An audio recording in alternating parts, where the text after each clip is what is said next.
Okay, I think I can do that. It sounds like a good idea. Track 2. Okay, let's try it. How much money do you spend on groceries per week? It varies from one week to the next, but I'd guess about $100. Okay, that seems like rather a lot. Well, I usually go to the local store about 4 times a week and spend about $25. There's your first problem. Try to go to markets. They often have good prices and specials. Perhaps you could go just once a week to a market. You should be able to cut your food bills in half. Sounds like a good idea. What about rent? How much do you spend on rent? $500. I share a place with 2 other people. It's a cool place. We each have our own rooms, and we have a nice common area and a great kitchen. You could find something cheaper, but it might not be as nice. You'll have to think about that. Okay. I think I don't want to do that. What about going out and entertainment? Well, I buy a couple of CDs every week. You could cut back to one. I go to the movies once a week. Make it once every 2 weeks. What about eating out? I eat in the school cafeteria most days. Why not make your own food instead? Make yourself a sandwich at home. It's much cheaper. And try to share the expenses with your roommates. They cook worse than I do, but I guess we could all work on it. See? These are just a few tips to help you save a little money. Yeah. Thanks, Suzanne. I may even be able to make a little investment for my future.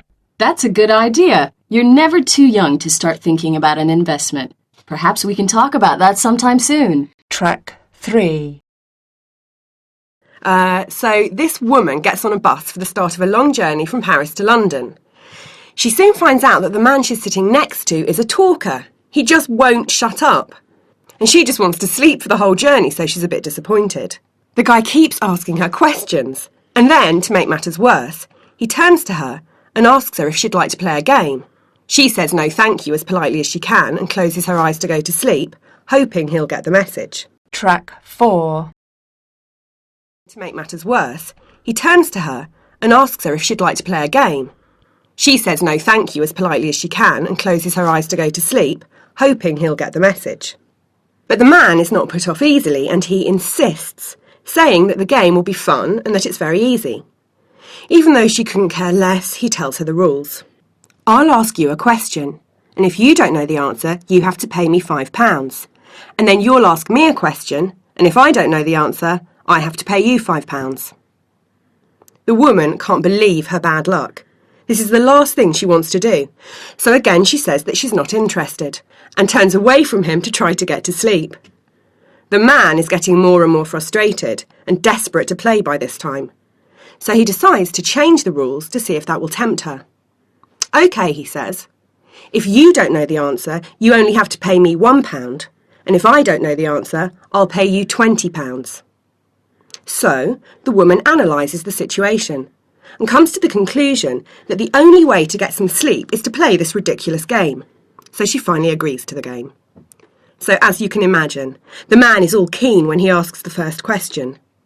How far is it around the earth? The woman doesn't say a word. She just reaches into her handbag, takes out £1 and gives it to the man. So now it's the woman's turn. She looks him right in the eyes and says, "What's green in the morning, blue in the afternoon and red in the evening?" The man looks shocked. He thought this was going to be a piece of cake for him. What could this woman possibly know that he doesn't know? He gets on his mobile phone and calls all his friends, gets on the internet using his phone and searches every reference he can, but still can't get the answer. He sends emails to famous professors, but no one knows the answer. Finally, after a couple of hours, he wakes the woman, who's been sleeping soundly all this time, and admits to being beaten. "I don't know the answer," he whispers, weeping with despair. "Here's your £20. Without a word, the woman takes the money and puts it in her bag and goes straight back to sleep. So, the man is completely flabbergasted, and through his tears he wakes her and begs for the answer. "Please put me out of my misery," he pleads. "What's the answer?" The woman reaches into her bag and gives him £1. Track 5. Peter. I took this picture when I was about 10, I think. My parents had taken me to a place called Arosa in Switzerland. They decided to learn how to ski. It was quite a surprise, I think, because before that we'd only ever been on holiday in England. We used to go to the seaside every summer, but this winter, for some reason, well, I don't know. Anyway, they'd given me this box camera for Christmas. Box cameras were just that, a little box with a funny little viewfinder to look through and film, quite big, which is funny considering you got such small prints. I loved skiing and the snow. You know, I think it was my first time abroad ever. But all that fresh mountain air and racing down the slopes, it was really great, fantastic. I haven't been skiing for years. I've probably forgotten how to. I wonder what happened to that box camera. It was so primitive compared to the digital ones you get nowadays. Jane. I really love this picture. It's me and my sister on the old Inca Trail, you know, in Peru. Well, it's something I'd always wanted to do, and then when my sister spent a few months in Chile between school and university, I went out and joined her. It was one of the best trips I've ever done. We went up through Chile, then Bolivia, and into Peru. Like everyone who goes to South America, we wanted to see the fabulous old Inca city of Machu Picchu. So we travelled to Cuzco, which is the old capital of the Inca Empire. You know, before the Spaniards got there in the 16th century and started their 300-year rule in that part of the world. Well, not 300 years exactly. Anyway, so you leave Cuzco and walk the Inca Trail. It's spectacular scenery. And then, when you get to Machu Picchu itself, well, it's absolutely fantastic. Just as good as everyone says, and much, much better than any photograph you've ever seen of it. There are places like that, aren't there? You know, no matter how often you've seen photographs, it's just not a patch on the real thing. Machu Picchu is like that. Kate. Oh yeah, that's the Grand Palace in Bangkok, in Thailand. It's a fantastic place. I mean, I haven't been in Thailand for 10 years, but I can remember it really well. I loved Bangkok better than some of the other places. Well, I can hardly remember Egypt, because I was just a kid then, and I didn't especially like the school I was in Johannesburg when we were there. But Thailand was really cool. My dad was a diplomat. Well, he still is. And my mom's a teacher. That's why we lived in so many different places. The Grand Palace dates back to the 18th century, I think. That's when King Rama I had it built. See, I really paid attention to all that stuff. I think I remember it correctly anyway. It's a fantastic place. There are temples and pagodas and some incredible wall paintings. I went there quite a few times. Well, every time friends or family would come out to visit, we'd take them to different places. You know, kind of like tourist guides, because we knew what to show them. And at the palace, they'd be like, wow, that's fabulous. I'd so like to go back to Bangkok and see some of my friends there. Maybe I will next vacation. Maybe. Betty. Oh no, look at that. That's me and my dog Sally. Well, and my sister, of course. I wonder how old I was then. I must have been, about 6 or 7. I loved that dog. We went everywhere together. Well, in my memory we did anyway. I used to take her over the fields to my friend's house, and in the summer she'd come with us on long walks when we went on holidays. We used to go to this farm in the hills. I loved that. So did my brothers. We used to have a fantastic time. And Sally. Do you know, I haven't thought about her for years. I loved that dog.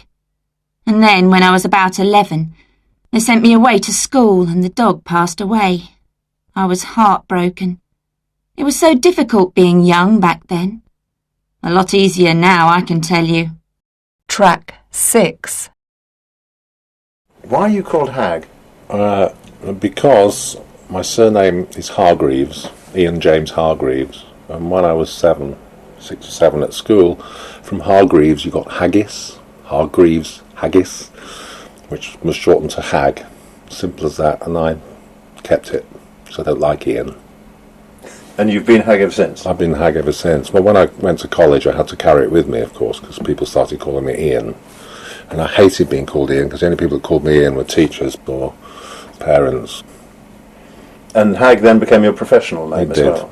Yeah, everyone knows me as Hag, apart from a couple of annoying people. Track 7.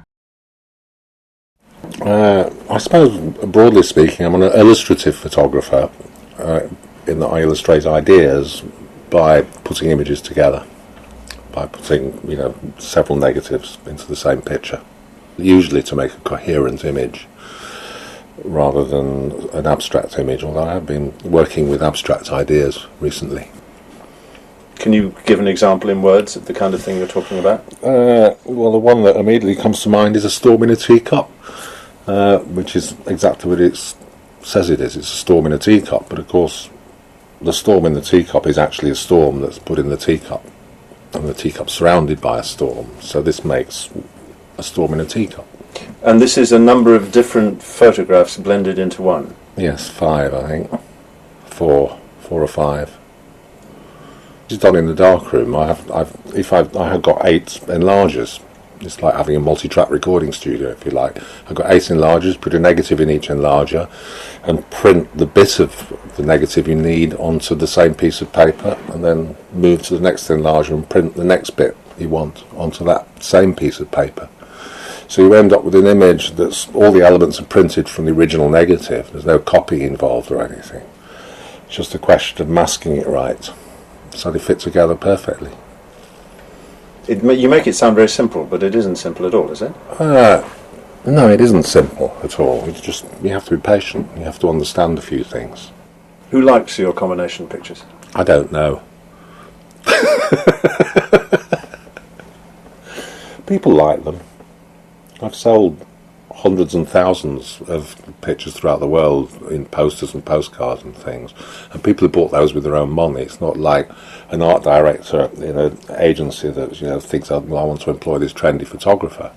They actually have to put their hands, they have to walk into a shop, they have to like it, they have to put their hands in the pocket and buy it with their own money, and that's very flattering. Because there have been one or two have been very, very successful posters, haven't there? Yes, I've had some very successful posters.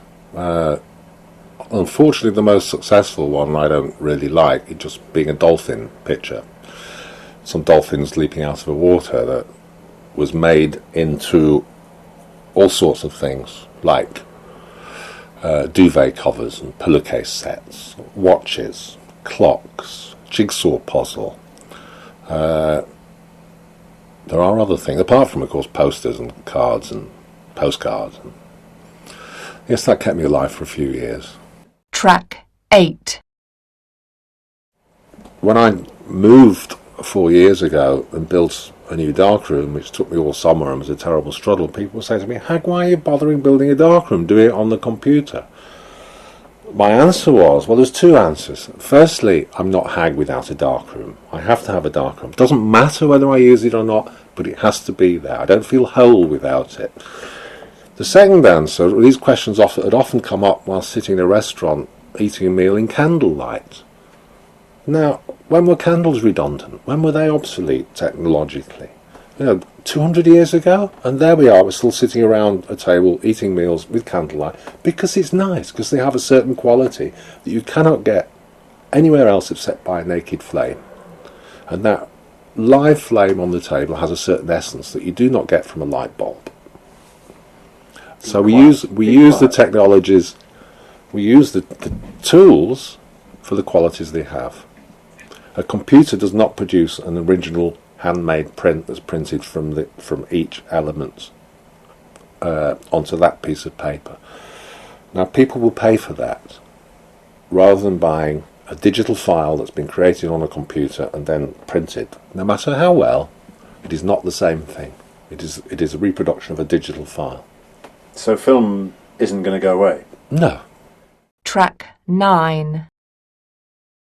Suddenly, she was sitting straight up in bed. She had been asleep. The dark was gone. Moonlight streamed through the window hole, and streaks of moonlight came through every crack in the wall. Pa stood black in the moonlight at the window. He had his gun. Right in Laura's ear, a wolf howled. Track 10. Laura scringed away from the wall. The wolf was on the other side of it. She was too scared to make a sound. The cold was not in her backbone only, it was all through her. Mary pulled the quilt over her head. Jack growled and showed his teeth at the quilt in the doorway. "Be still, Jack," Pa said. Terrible howls curled all around the house, and Laura rose out of bed. She wanted to go to Pa, but she knew better than to bother him now. He turned his head and saw her standing in her nightgown. "Want to see them?" he asked softly. Laura couldn't say anything, but she nodded and patted across the ground to him. He stood his gun against the wall and lifted her up to the window hole. There, in the moonlight, stood half a circle of wolves. They sat on their haunches and looked at Laura in the window, and she looked at them. She had never seen such big wolves. The biggest one was taller than Laura. He was taller even than Mary. He sat in the middle, exactly opposite Laura. Everything about him was big, his pointed ears and pointed mouth with the tongue hanging out, and his strong shoulders and legs, and his two paws side by side, and his tail curled around the squatting haunch. His coat was shaggy gray, and his eyes were glittering green. Laura lifted her toes into a crack in the wall, and she folded her arms on the window slab, and she looked and looked at that wolf. But she did not put her head through the empty window space into the outdoors where all those wolves sat so near her, shifting their paws and licking their chops. Pa stood firm against her back and kept his arm tight round her middle. "He's awful big," Laura whispered. "Yes, and see how his coat shines?" Pa whispered into her hair. The moonlight made little glitters in the edges of the shaggy fur all around the big wolf. "They're in a ring clear round the house," Pa whispered. Laura pattered beside him to the other window. He leaned his gun against that wall and lifted her up again. There, sure enough, was the other half of the circle of wolves. All their eyes glittered green in the shadow of the house. Laura could hear their breathing. When they saw Pa and Laura looking out, the middle of the circle moved back a little way. After a moment, Pa went back to the other window, and Laura went too. They were just in time to see the big wolf lift his nose till it pointed straight at the sky. His mouth opened, and a long howl rose towards the moon. Then, all around the house, the circle of wolves pointed their noses towards the sky and answered him. Their howls shuddered through the house and filled the moonlight and quavered away across the vast silence of the prairie. "Now go back to bed, little half-pint," Pa said. "Go to sleep. Jack and I will take care of you all." So Laura went back to bed, but for a long time she did not sleep. She lay and listened to the breathing of the wolves on the other side of the log wall. She heard the scratch of their claws on the ground and the snuffling of a nose at a crack. She heard the big gray leader howl again and the others answering him. But Pa was walking quietly from one window hole to the other, and Jack did not stop pacing up and down before the quilt that hung in the doorway. The wolves might howl, but they could not get in while Pa and Jack were there. So at last, Laura fell asleep. Track 11. Danny. When I'm not at school, I like to go fishing. Fishing? Yeah, I'm an angler, like my dad. Isn't that a bit boring? How do you mean? Well, I don't know. You see people sitting by the river for hours without catching anything. I mean, just doing nothing. That's why I like it. Gives you time to think. Carmen. She spends all her time potholing. Potholing? Yes.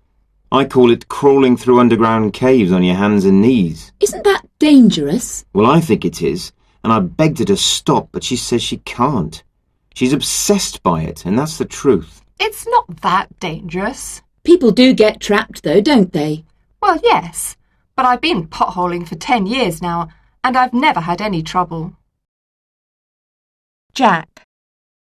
People call us nerds in anoraks, I know, but we aren't doing anybody any harm. Well, no. And I get a real kick out of it. You do? Yeah, it's great when you see an engine you've never seen before. I'll take your word for it. The only downside is that it can be pretty cold just standing on a station platform all day. They're some of the windiest places on Earth. Yes, I imagine they are. Marcus. Yes, it's true, I do like playing golf very much. So it's really important to you? You can't live without it? Oh no, I'm not addicted to it or anything. It's something I do just for fun. So it wouldn't matter if you didn't play for, say, 2 weeks? 2 weeks? You can't be serious. Why not? 2 weeks isn't a very long time. Not a long time. You're joking. I begin to feel really unhappy if I don't have a round of golf about twice a week. Oh dear. I suppose that means I am a bit of an addict, doesn't it? Ellie. Isn't what you do really dangerous? Well, no, not really. Not if you're careful, especially about your equipment. But don't you ever get scared? I know I would be. Sometimes a little. But you get that rush of adrenaline, it's just wonderful. I don't think I'd be very keen. No, well, it's not for everybody, obviously. But it really turns me on. It still does, even though I've been doing it for 4 years now. It's just that feeling of surfing the sky, plunging through the air. I just can't get enough of it, frankly. Track 12. Welcome to the High Park Leisure Centre. If you know the extension of the person you are calling, please put in that number now. If you would like to become a member of the centre, please press 2. If you would like information about our facilities and opening hours, please stay on the line. You may hang up at any time. The High Park Leisure Centre is your super centre for all types of leisure activities, from ice skating to tennis to swimming. Our opening hours are from 7 a.m. to 10 p.m. Monday to Friday, 8 a.m. to 10 p.m. on Saturdays, and 10 a.m. to 6 p.m. on Sundays. We are open every day of the year except the 25th of December and New Year's Day. The Polar Bear Ice Skating Rink is open from the beginning of October to the end of April. Admission prices are £5 for children under 13 and £10 for adults. This includes skate rental. Children under 5 are not allowed to skate, and all children under 13 must be accompanied by an adult. The High Park swimming pool is open all year round and costs £3.50 or £1 for members of the High Park Leisure Centre. If you'd also like to use the gym when you come to swim, there is a special price of £5, which allows you all-day access to these facilities. In the Sports Centre, tennis, badminton and squash courts are available for rent when the High Park teams do not have matches. Please call 01 800 6767, extension 54, for details of availability and prices. High Park Leisure Centre classes run all year round, and the new winter sessions begin soon on the 15th of January. This term, we will be offering classes in aerobics, ballet, modern dance, modern jazz, judo, taekwondo and tai chi. Our classes last for 10 weeks. Please take advantage of our online booking service at www.highparkleisurecentre.co.uk to register for a class or to consult our full catalogue of classes. You can also pick up a catalogue at the centre during our opening hours, and special discounts are only available from our office when you register in person. Unfortunately, we cannot take registration for classes over the phone. That concludes this recorded information service. If you would like to hear this information again, please press 1. If you would like to speak to a leisure centre representative, please press 3. Thank you for calling the High Park Leisure Centre, your super centre for leisure and entertainment. Goodbye. Track 13. Good afternoon and welcome to our second programme called How Do People Learn? The speaker is Professor Randy Onyx, Head of Applied Linguistics at the University of Hamilton. As I said last week, many people have tried to explain how we learn things, like how to drive, how to play a musical instrument, or how to speak a foreign language. There are many different theories for this, of course, and people are coming up with new ideas every day. Now, one of the most popular theories in the first half of the 20th century was called behaviorism, and its influence is still felt 100 years on. Indeed, I'd go so far as to say the central tenets of behaviorism are still present in much teaching and learning that goes on today. The theory of behaviorism is this: if you make someone do something and give them a prize, a reward when they do it correctly, and if you do this again and again and again, then they'll learn to do it every time. And once they've learned to do it in this way, it will, in the end, no longer be necessary to give them that prize. The whole theory of behaviorism, in other words, depends on habit formation. That is, getting people so habituated to a task that they do it without thinking. Now, there are many examples of this type of habit formation. The Russian researcher Pavlov, for example, taught his dogs that the sound of a bell ringing meant that they were going to be given food. As a result, every time he rang the bell, the dog salivated, even in the end when there was no food. Then there were all the experiments with rats. When the rats saw a light, they had to press a bar in their cages. When they pressed the bar, they got some food. They did it again and again and again. In the end, they learned to press the bar every time they saw the light. But perhaps my favorite example of this kind of experiment happened in the United States way back in 1920. Two researchers called Watson and Rayner experimented on a young boy who had a beautiful pet rabbit. Watson and Rayner wanted to see if they could train Albert to feel differently about his rabbit. And so every time he went near the animal, they made a terrible noise. And quite naturally, little Albert became frightened. They did this again and again until the poor boy developed a phobia. First, just about rabbits, then about animals in general, and finally, anything with fur. Every time Albert came face to face with an animal or a fur coat, he'd start to show symptoms of terrible fear, crying, feeling sick, and feeling faint. Watson and Rayner were really pleased. This just shows that our theory works, they said. Then they talked to Albert's parents. Can we go on with the experiment, they asked. We can turn it round and make Albert love rabbits again. But Albert's parents told them for some reason to go away. Watson and Rayner's experiment sounds absolutely terrible to us today, but the idea of conditioning is still around.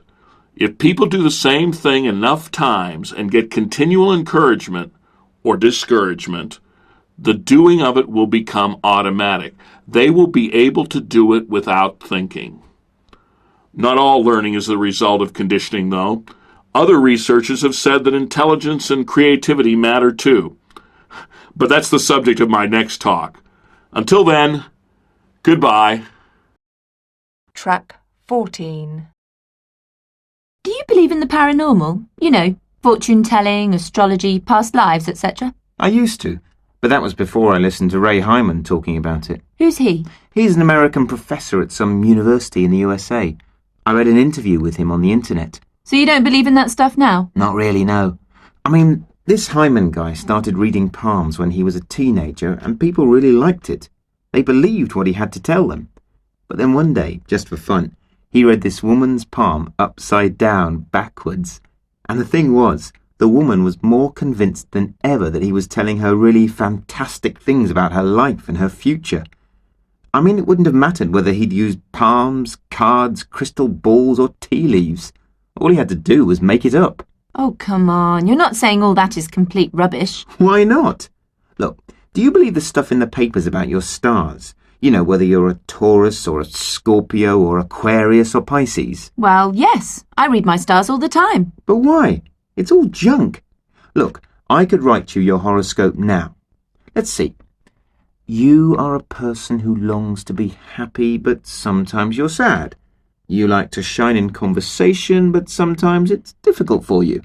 How am I doing so far? Fine. That describes me perfectly. Okay, then let's go on. You sometimes don't get the love you think you need, but next week you should concentrate all your efforts on someone near to you. Well, I have been worrying about my mother. I haven't been... See? It's easy. I think you're just a big cynic. I mean, what about people who have lived past lives? You know, they can remember things from hundreds of years ago, even though no one knows anything about those times. Well, there's an explanation. OK, Mr. Clever, what is it? I don't know, but there's always an explanation. There isn't any mystery out there. And people who bend spoons? And people who see flying saucers? Are they all lying? Not exactly. They're not lying, no. They're often trying to make sense of a chaotic, confusing world. And we're all susceptible to suggestion. How do you figure that one out? Well, suppose you saw a headline saying, "Baby is a space alien." You wouldn't believe it, would you? No, well, I don't think so. But suppose you kept seeing it in different papers, heard it on shows, heard it from the mouths of people you trusted. You'd believe it then, perhaps. I might. Well, there you are. You know what I think? No, what? You must be pretty unhappy. Why? Well, if there isn't any mystery in life, where's the fun? But there is a mystery. Oh, yes? What? I don't know what you would say if I asked you a question. What question? If I asked you whether you were going to eat all that pizza yourself or give me some, what would your answer be? Well, now, that depends. On what? On whether you are prepared to admit that not everything is as easy to explain as you say. Well, I am rather hungry. Track 15. Well now, Mr. Radinsky, have you ever driven a car before? You have! On your father's farm. But you crashed into the gate and it had to be repaired. And the radiator needs replacing because you drove into a wall. And your father is buying some new wing mirrors because you drove too close to the fence. How interesting! Yes, I hope it will be easier now too, Mr. Radinsky. Right, let's start, OK? Adjust your rear view mirror. Good. And what about your wing mirrors? Where? You see that button there, do you see? Yes, that one, excellent. Now make sure the car is in neutral. Yes, that's right. Now, switch on the engine. That's good. You can take your foot off the accelerator now, Mr. Radinsky. Good. Now, indicate to the right. Yes, it's that little stick thing. Yes, you do pull it downwards. Yes, Miss Radinsky, a little bit like that, but you didn't need to use quite so much force, really. Yes, I'm sure we can get a new one. Now then, put your foot on the clutch. Good. And put the engine into first gear. Good. Now, press down on the accelerator. No, you don't have to exaggerate. That's better. Release the handbrake. A bit more. Good. Very good. Accelerator. Check the rear view mirror. Good. Accelerator. Accelerator, Mr. Radinsky. Accelerator. Come on. Yes, that's better now. Clutch. Second gear. Foot off the clutch and accelerate. Oh, good, Mr. Radinsky. Very good. Very good indeed. Now speed up a bit. You see that woman crossing the road, Mr. Radinsky? That woman! Crossing the road, Mr. Radinsky? I think you should stop, Mr. Radinsky. Stop! Stop! Stop! Yes, Mr. Radinsky, it is a good thing she jumped out of the way. Concentrate on the road, please. Good. Now, as you can see, we are coming to a roundabout, so we'll need to slow down. And that means putting your foot on the brake and the clutch, OK? Brake and clutch. Mr. Radinsky? Mr. Radinsky, there's a lorry on the roundabout right in front of us. Not the accelerator, Mr. Radinsky, the brake! The brake! Mr. Radinsky, the brake! The clutch! The brake! The brake! The brake! Yes, Mr. Radinsky. The truck driver was very rude. Yes, I agree. He used some very bad words. Yes, it was very unkind of him to suggest that you needed your head examining. Yes, I am sure he would have been more sympathetic if he had remembered what it was like to learn to drive. Yes, you're right. We can always get a new car. Yes, Mr. Radinsky, I think we are going to have to walk home. Yes, Mr. Radinsky, that is the end of this lesson. Track 16. You can't beat a place with lovely home-cooked food and friendly service. I go to a place like that every day. Sometimes I just have a cup of tea and a cake and often have my lunch there. A fresh sandwich or a piece of homemade pie and some chips. They all know me there, and they know how I like things. They really make me feel at home. I like that. I don't have to dress up. That's not really my cup of tea. I go there in my work clothes. It's cheap, too. For me, the best way to eat is you get in, get served quickly, get out and get on with your life. No sitting around waiting while they bring you your food, no worrying about whether you'll like it or not. I like places where I know everything on the menu and how it tastes, so there are no surprises. Everything's clean and hygienic and the service is first class. Polite professionals who say please and thank you and don't expect a tip. The food's not delicious, but it's good. It fills you up and it's great value. I love the whole restaurant-going experience. I love to make a reservation, get dressed up to go, make a real occasion of it. I read magazines and look for recommendations for new restaurants in the area that have great food and service and are a little luxurious. And then my husband and I go there for a special treat. I think eating should be a delight, not just something you do to stay alive. I love trying new and interesting foods from all around the world, and I don't mind paying for good food and delightful surroundings. A restaurant is a great place to take someone on a date. I always pick a cool, romantic place with soft lighting, small, intimate tables, good wine, and good food. The music should be not too loud so that you can talk to the person you're with and really get to know her. Finding the right type of place can be crucial. It has to be just right to create the right atmosphere. You need your date's attention to be on you, not on the people around you or the music. I love these self-service places where you can eat as much as you want. I have a pretty large healthy appetite, and I'm a student, and restaurants are normally so expensive. I never get enough food in a fancy restaurant anyway. I like big places with lots of variety where you can help yourself to the food that you want and it's all included in one price. That way I don't have to feel guilty about how much I'm spending.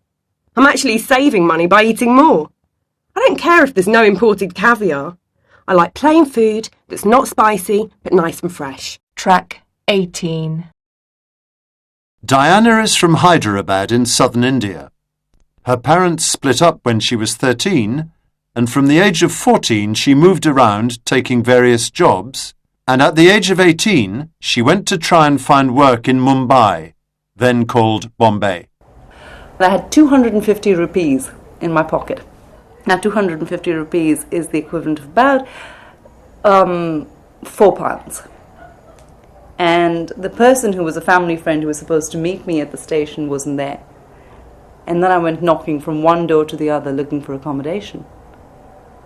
And it's a very bizarre story, but I did get accommodation.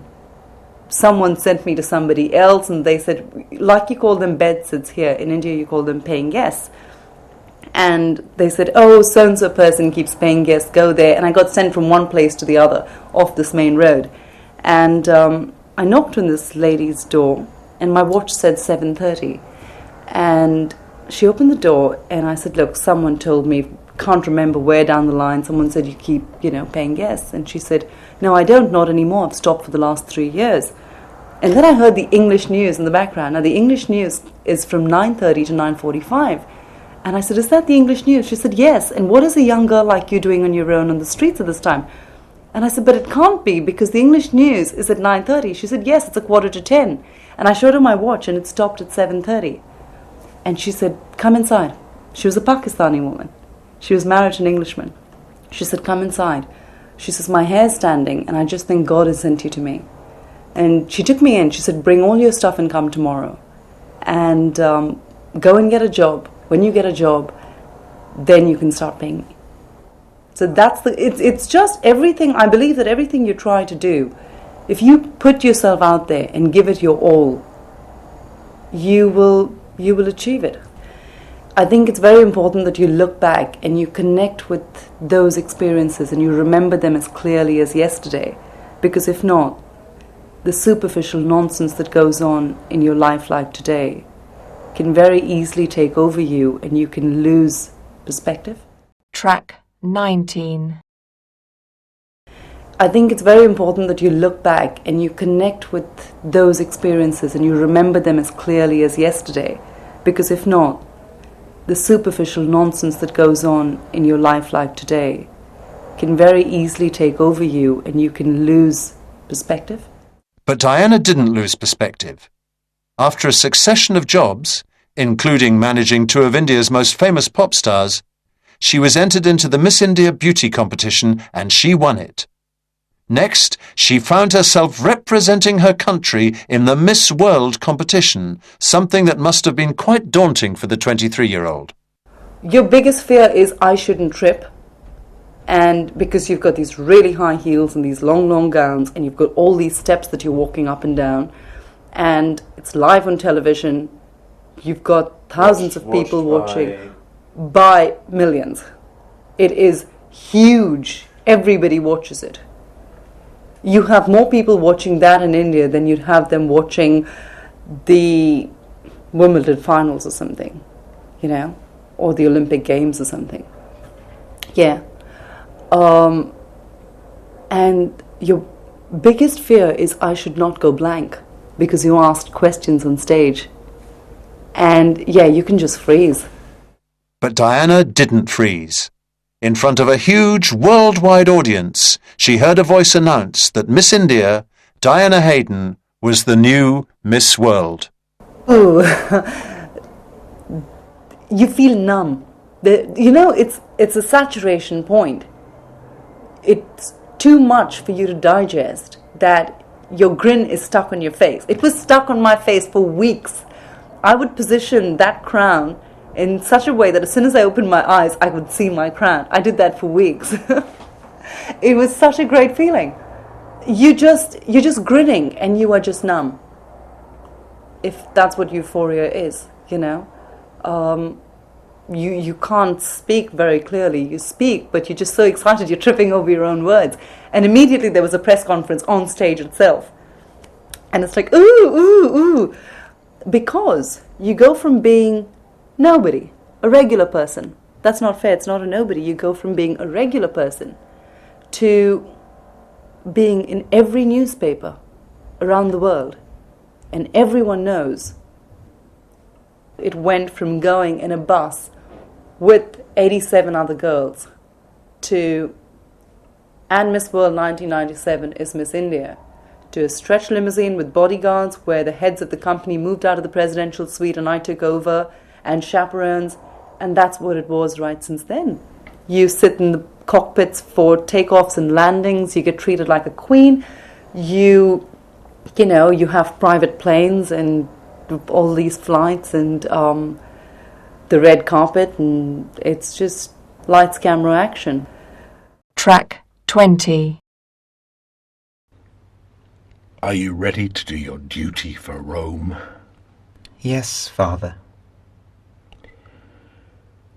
You will not be emperor. Which wiser, older man is to take my place? My powers will pass to Maximus to hold in trust until the Senate is ready to rule once more. Rome is to be a republic again. Maximus? My decision disappoints you. You wrote to me once, listing the 4 chief virtues: wisdom, justice, fortitude, and temperance. As I read the list, I knew I had none of them. But I have other virtues, Father. Ambition, that can be a virtue when it drives us to excel. Resourcefulness, courage, perhaps not on the battlefield, but there are many forms of courage.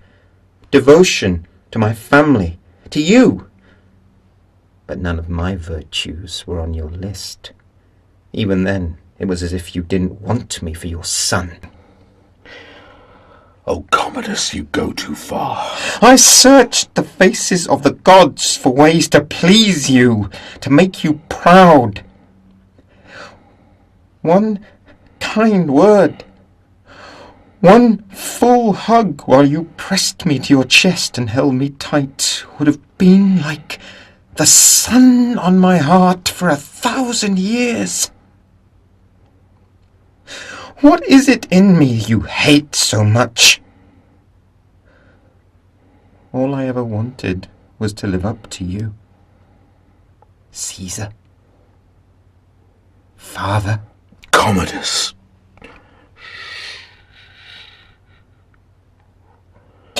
Your faults as a son is my failure as a father.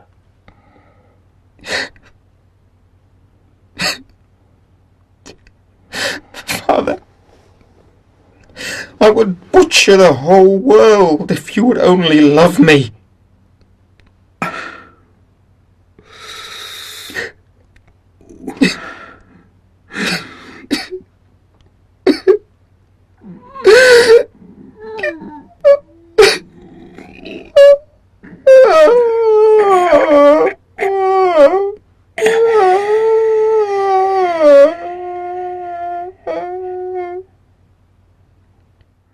Track 21. Today's book extract comes from White Teeth, a novel by Zadie Smith. Archie Jones, a British man, and Samad Iqbal, originally from Bangladesh, have been friends since they were soldiers together in the British Army in World War II. They both live and work in London, where Archie is married to a Jamaican woman named Clara, with whom he has one 9-year-old daughter, Irie, and Samad is married to Elsana and has twin boys, Milat and Majid, who are also 9. Samad, who works as a waiter, has decided that Britain in 1984 is an unhealthy place to bring up his sons, and is planning to send Majid to Samad's family in Bangladesh in order to offer him a better education and upbringing. He has not told anyone except Archie about his plan. Majid does not know that his father is going to send him away. Archie has agreed to drive Samad and the child to the airport so that Majid can be put on the plane at 3 a.m. Samad arrives, clasps Archie's right hand in his own and feels the coldness of his friend's fingers, feels the great debt he owes him. Involuntarily he blows a cloud of frozen breath into his face. "I won't forget this, Archibald," he is saying. "I won't forget what you do for me tonight, my friend." Archie shuffles about awkwardly. "Sam, before you... there's something I have to..." But Samad is already reaching for the door, and Archie's explanation must follow the sight of 3 shivering children in the back seat like a limp punchline. "They woke up, Sam. They were all sleeping in the same room, a sleepover like. Nothing I could do. I just put coats over their pyjamas. I couldn't risk Clara hearing. I had to bring them." Irie asleep, curled up with her head on the ashtray and her feet resting on the gearbox. But Millet and Majid reaching out for their father gleefully, pulling at his flares, chucking him on the chin. "Hey, Abba! Where are we going, Abba? To a secret disco party, are we really?" Samad looks severely at Archie. Archie shrugs. "We're going on a trip to an airport. To Heathrow." "Wow!" "And then, when we get there, Majid..." "Majid..." It is like a dream. Samad feels the tears before he can stop them. He reaches out to his eldest son by 2 minutes and holds him so tight to his chest that he snaps the arm of his glasses. And then Majid is going on a trip with Auntie Zinat. "Will he come back?" It is Millet. "It would be cool if he didn't come back." Majid prizes himself from his father's headlock. "Is it far? Will I be back in time for Monday? Only I've got to see how my photosynthesis is for science. I took 2 plants, put one in the cupboard and one in the sunlight, and I've got to see her, but I've got to see which one." Years from now, even hours after that plane leaves, this will be history that Samad tries not to remember, that his memory makes no effort to retain. A sudden stone submerged, false teeth floating silently to the bottom of the glass. "Will I get back for school, Abba?" "Come on," says Archie solemnly from the front seat. "We've got to get cracking if we're going to make it. You'll be in a school on Monday, Majid, I promise. Now sit back in your seats. Go on. For Abba, please." Track 22. Story 1. And finally, on the news tonight, in Providence, Rhode Island, an armored car driver was robbed of 4 money sacks today. But what the robber didn't know was that instead of bundles of banknotes, each bag contained only $80 in pennies. Try as he might, The thief, weighed down with coins, could not make a fast getaway.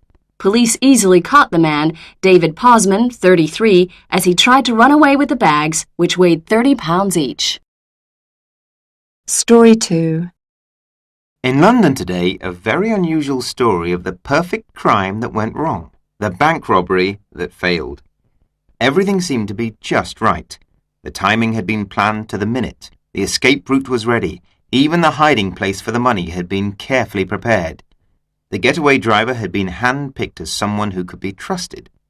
The robbery went without a hitch, and the robber ran out of the bank with over £100,000 in cash. Unfortunately for the robber, Wayne Smith from East London, when he reached the getaway car, his friend the driver, wanting to make the escape as fast as possible, ran him over. Smith and his accomplice are both in hospital tonight, where they are reported to be in a stable condition. Story 3.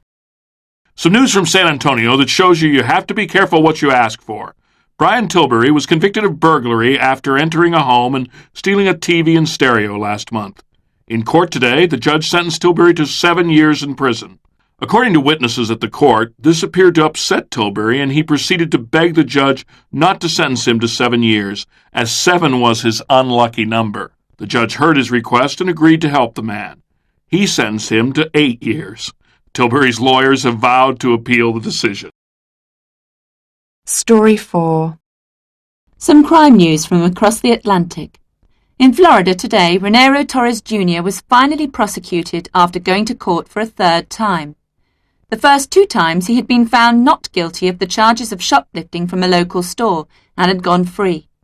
Today he was finally convicted at the 3rd attempt. His crime? Stealing law books from the courthouse library which he was using to prepare the defense for his first 2 cases. Story 5. And finally on the news tonight, a story that shows that crime really doesn't pay. A man was arrested tonight after he attempted to hold up a grocery store. It seems the criminal came into the grocery store wearing a paper bag over his head with 2 eye holes cut out so that he could see.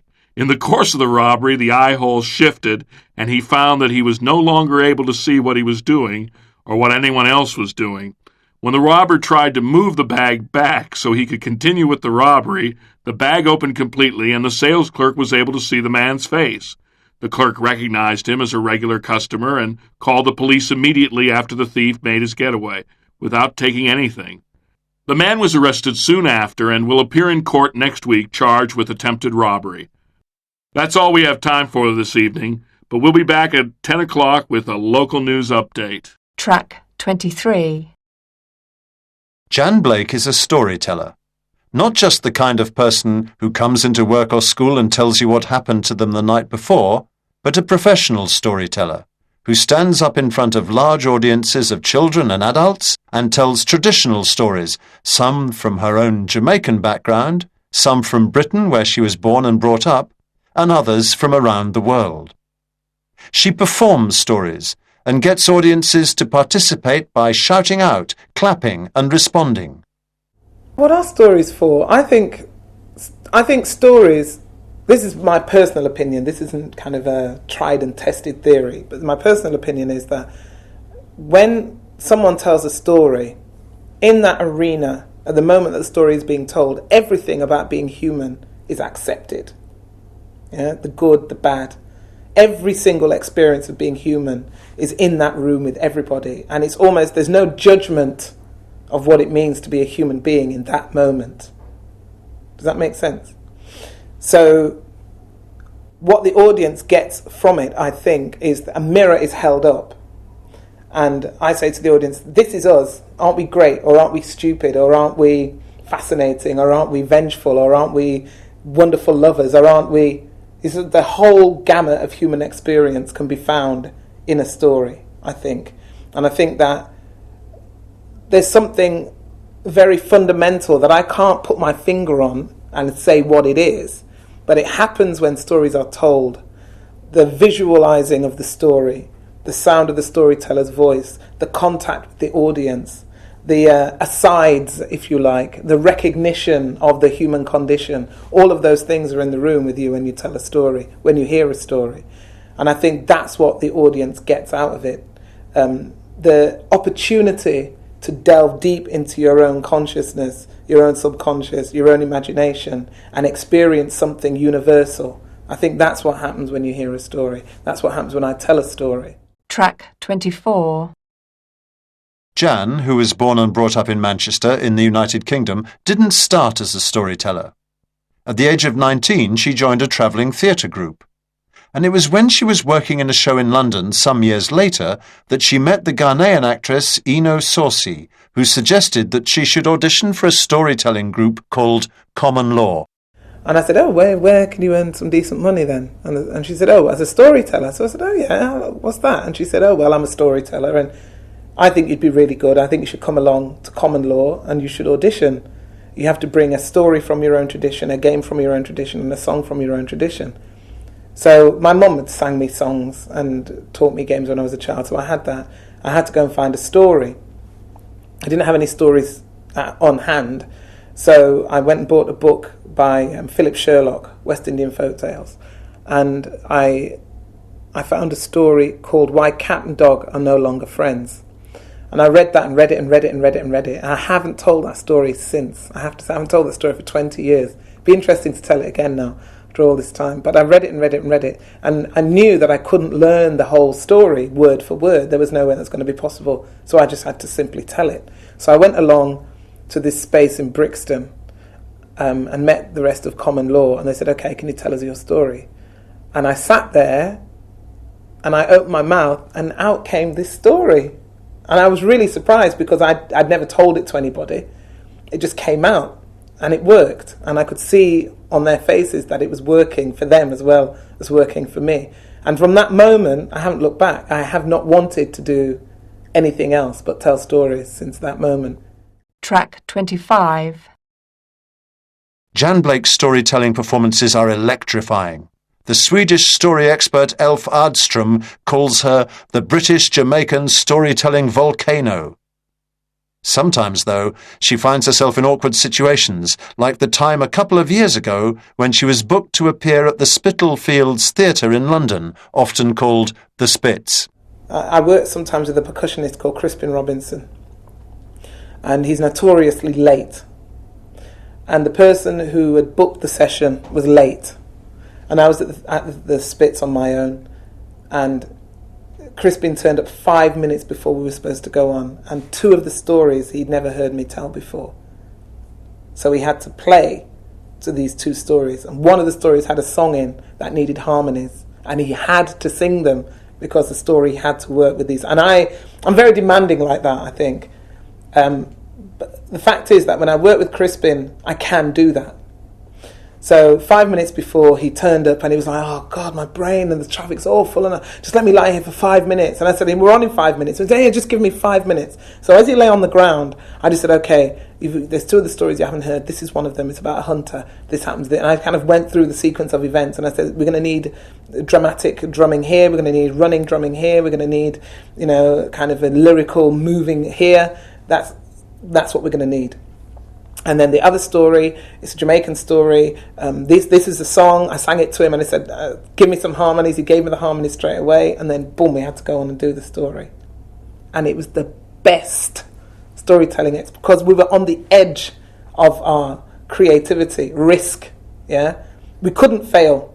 It was one of those situations where I was not going to let us fail, regardless of the circumstances around it. That was all these people. The place was humming with people. It was packed. And that also, all these people in the audience all came to hear Jan Blake and Crispin Robinson. So they were willing it to be a fantastic experience. And there's a song that I always start with, and I asked the audience to join in and sing it, and they weren't giving us themselves. And I said to them, look, he was late, I'm slightly off kilter, and we are here together, and this has to work for all of us.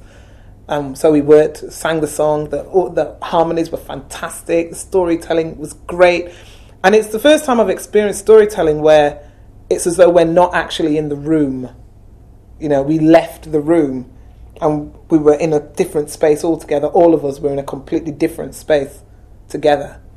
And It was a fantastic experience. Fantastic. Track 26. You're listening to the self-guided tour of the Van Gogh Museum in Amsterdam. Vincent Willem van Gogh was born March the 30th, 1853 in Groot-Zundert, son of a Dutch Protestant pastor. He was a moody young man who was easily bored, and by the age of 27 he had been in turn a salesman in an art gallery, a French tutor, a theological student, and an evangelist in Belgium.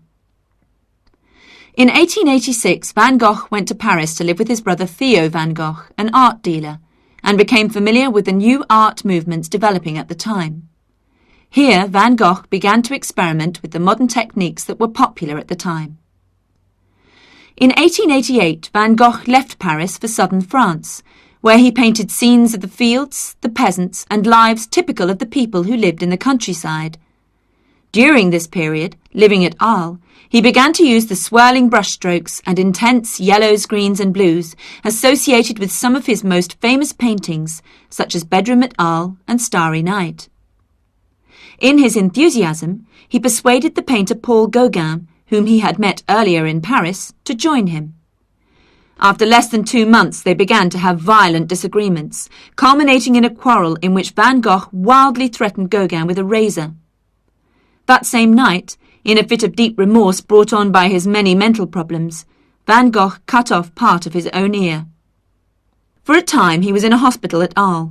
He then spent a year in the nearby mental asylum of Saint-Rémy, working between repeated spells of madness. Finally he left the mental asylum and lived for 3 months in a town called Auvers. Just after completing one of his most remarkable paintings, the ominous Crows in the Wheat Fields, he shot himself on July 27, 1890, and died 2 days later. During his life, Van Gogh wrote more than 700 letters to his brother Theo, and these letters give us a remarkable picture of how he approached his art, what he painted and when, and his state of mind. He left behind about 750 paintings and 160 drawings. He only ever sold 1 painting in his lifetime, but now his most famous works, such as Sunflowers, sell for millions of dollars. Press the number on the wall to hear about the works that you now see in front of you.